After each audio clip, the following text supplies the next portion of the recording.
The overall goal of this procedure is to study the migration characteristics of cells in 3D physiologically relevant environments. This is accomplished by first seeding cells in an inner collagen gel that is then enclosed in a cell-free outer collagen gel with the desired matrix properties. Next, the cells are allowed to invade and migrate in the outer gel, during which they can be monitored and quantitatively analyzed. Ultimately, this concentric gel assay is used to show how cell migration behavior is affected by the biophysical properties of the extracellular matrix.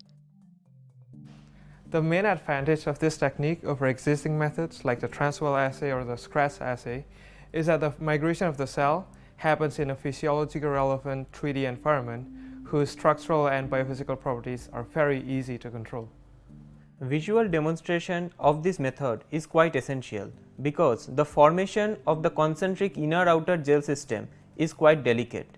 A proper gel interface is very important for the success of this experiment, which can sometimes be a bit challenging to achieve.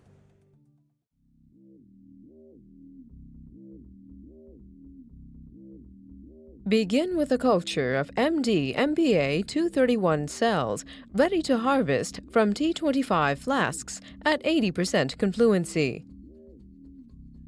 First, trypsinize the cells using a milliliter of solution per flask. Then, collect the cells as a pellet using 200 Gs of force for 4 minutes. Discard the supernatant and resuspend the cells in 5 milliliters of culture media.